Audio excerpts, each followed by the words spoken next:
what kind of challenges have you faced as a company in trying to commercialize this new technology? The hard part is to find the right people who dare taking this technology. So what we are providing is an innovative, to some extent also revolutionizing some of the ways that we can work. It means that it needs to be a bold decision maker at the other end. That's the hardest part. Statistics Denmark has proven very invaluable in our conversations with them because they actually dared talking and engaging with us. So this is one of these places where we found the right type of people. When we find them, it's actually easy because we are providing immediate value to the deployments that they have. So I think it's a really interesting perspective. There's been a famous book about blue ocean strategies. Hey, go where no one else are providing a solution, come up with new things, but then there's no market, so you need to build the market. So have you employed some clever tricks in trying to make a new market? I think building the awareness of what can be done is the hardest part, and that the biggest problem has actually been that we've had too few competitors and they've been too poor. So that's the problem with the blue ocean strategy, is that the blue ocean is also you're alone. There's no one else. So in the red ocean you will find a lot of competitors and they will help us. So it's much easier to stand on shoulders of others than it is to build the entire market yourself. So we are getting to a place where there's a lot more competitors in the market now, and the awareness of what privacy enhancing technologies can provide is much stronger than it was 10 years ago. One of the things that we've done is actually working based on the research background that we have. So we've taken the research project that we've had, and then we've moved them into production, so to say. And that gives us a network that starts at the universities, but the Horizon programs is nowadays targeting much more companies, so we are also reaching into companies, and some of these companies would like to work with us. So using that as, how to put it, waves, penetrating the market has been one thing. But some things are just fortunate accidents, let's put it like that. So our efforts in Japan that we are doing right now is to a large extent the result of a happy collaboration with the Danish embassy in Tokyo and us. So they have been working very closely with us, and to a quite great success so far. So you've been collaborating closely with researchers throughout Partisia's lifetime. Now that you scale up, can you give kind of like a concrete example of a commercial problem that you have had where collaborating with researchers have provided the solution or provide value from a commercial perspective? Yes. But I'll give you a better one. The book on distributed systems that is being taught right now by the cryptographic group in Aarhus University for computer scientists was written while we built the blockchain, or the platform that we're running. So while we build that platform, which is a blockchain also, Jesper and the others wrote the book and designed the book so that it matched our platform, and our platform matched the book. So you have a teaching material that is the result of us building that platform. So there's a book on it, I'll put it like that. So again, the commercial value of that book is that you train a lot of computer scientists in using your technology. Yeah, well, I'm not sure it's a commercial value. It makes recruiting a lot easier. Because I can just point to the book and say, we did that. That's us. So, but the commercial value is very. And we have weekly meetings with our researchers. We take a meeting every week on different topics with the researchers. So they come here every week, and I see them every week and talk to them and have conversations about different problems we have. So my point about is that there's a book on it is also that everything we do is actually to a large extent validated and correlated back to the scientists, and that's impacting their research, but it's also impacting our solutions, our value propositions. So now you're saying that you are having a weekly meeting with researchers, and again, you'll need to spend some time attending these meetings, and the researcher need to spend time actually attending these meetings. So how can you actually, or why do you prioritize that from a company perspective, and why do the researchers prioritize it? What kind of value do you get out of it? Sometimes when we sit in these weekly meetings, the answer to our problem is it can't be done. It's unknown. But that is an answer in itself.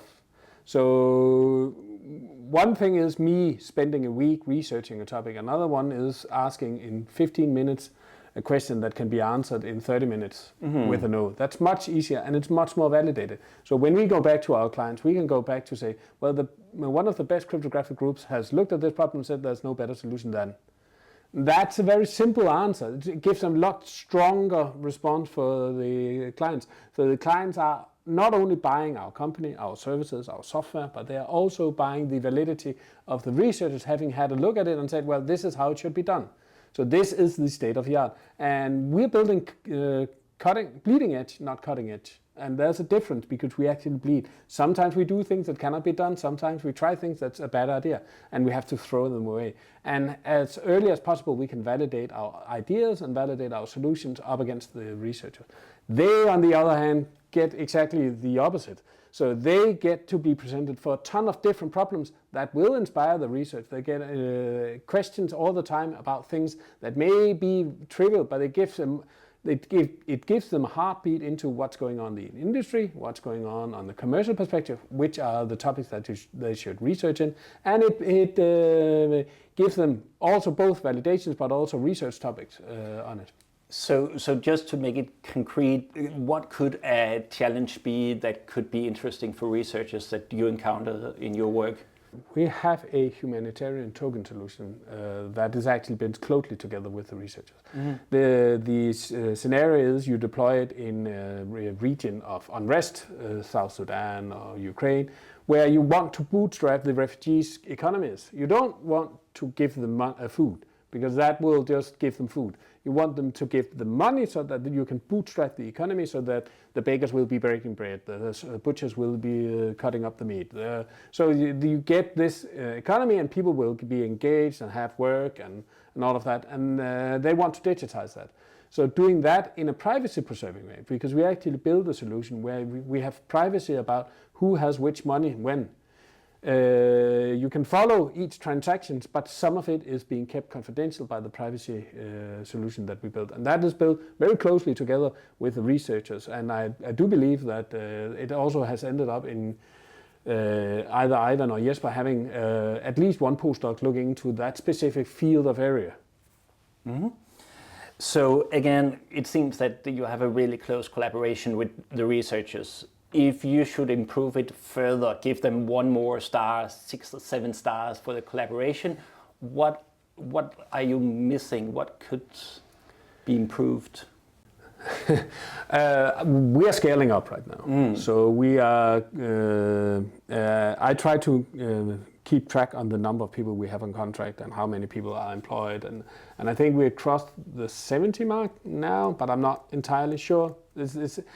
I have to get help to count these things. The problem for us is to maximize the time we spend with the researchers, not getting a better relation of it, but keeping, how do you put it, the finger on the pulse to make sure that we maximize it. So I think right now our problem is awareness. I don't think we can get a better collaboration with the researchers as is right now.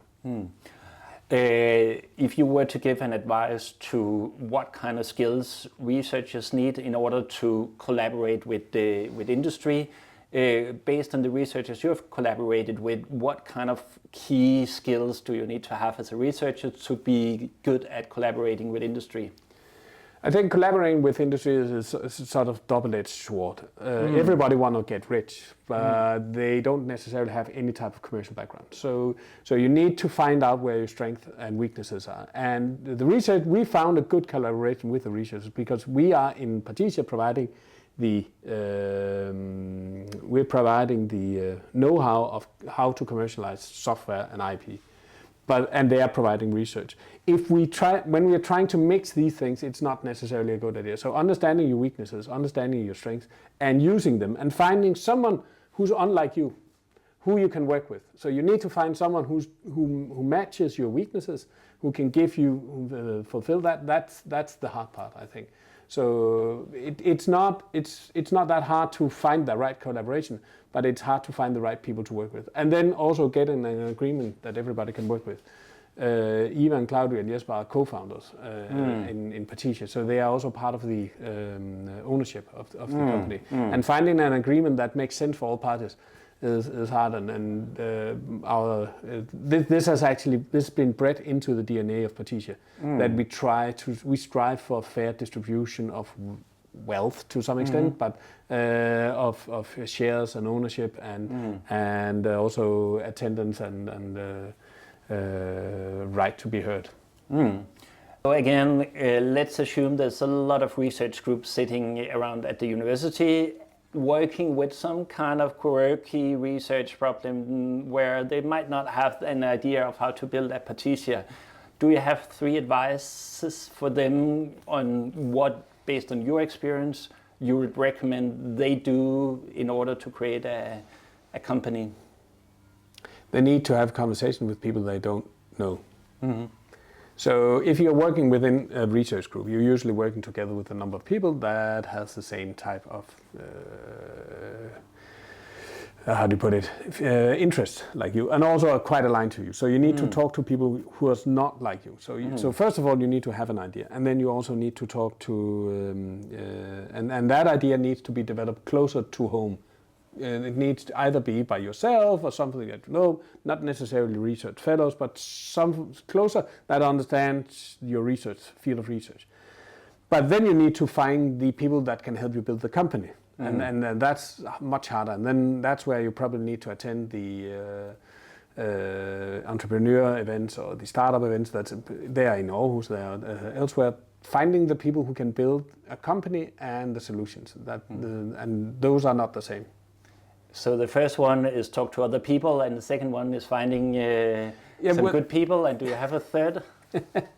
Well, you have to find the idea, and then you have to find the group of people that you can work with. Be careful.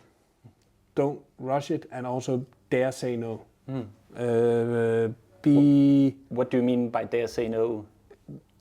Just because you're in a situation where you can say yes and it looks like a company is being formed, but you're not comfortable with the people or with the construction or with the share amount or something is not, you need to have a good gut feeling. You need to feel comfortable with it, because this is people, you're marrying them, and a divorce is never nice, and especially when there's money involved, it's very bad. So you have to look at it like a marriage, and you have to look at it as a long-term commitment.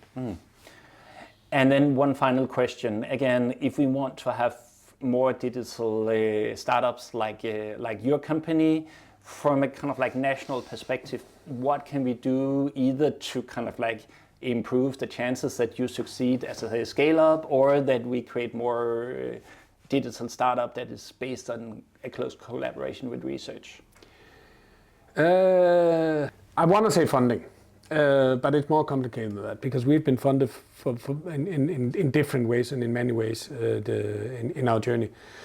Some of the research funding, actually you can bootstrap a lot of the company by using the research programs that is already there. There is something called TRL level, and when you get to we are ready to go into production, that's kind of 7.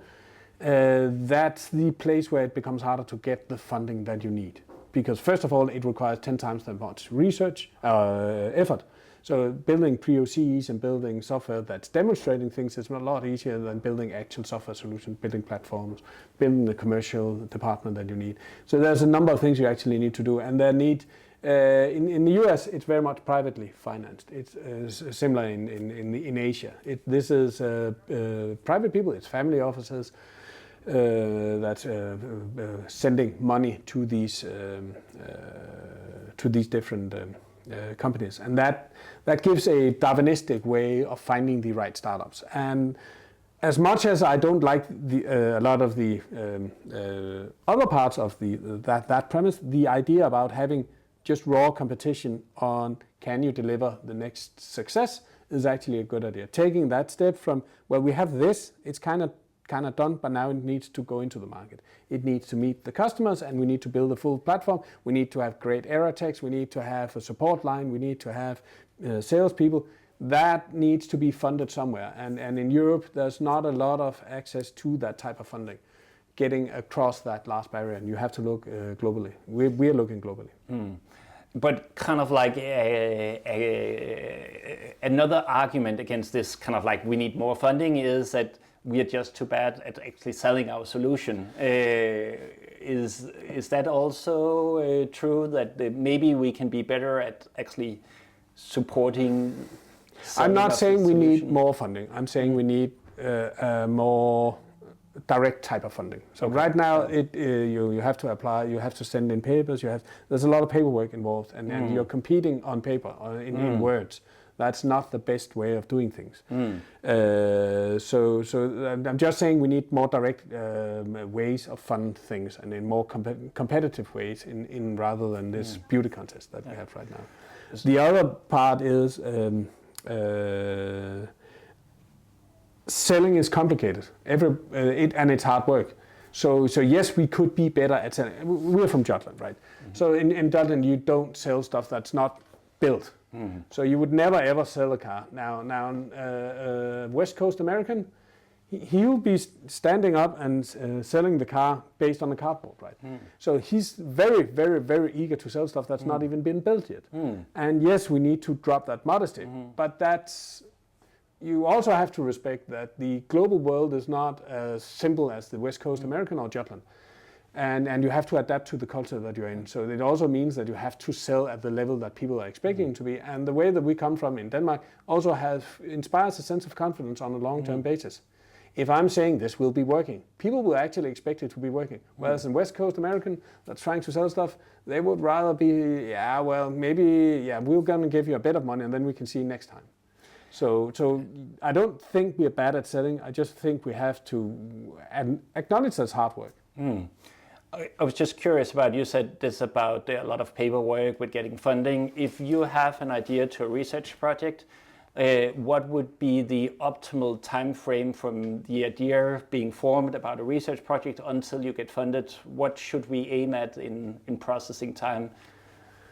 Well, it's not like, it doesn't work like that. So there's programs, and you have to apply to a program. So you have to twist your ideas into that program. But let's assume we did it the other way around, that we could actually fund the idea when the idea was ready to get funded. What would be the right pace? That depends on what we're applying for and the TRL level, really. The closer you are to TL level 7, the longer it should take. Because the longer you should be actually forced to develop your idea. And that's why you have the lower levels, right?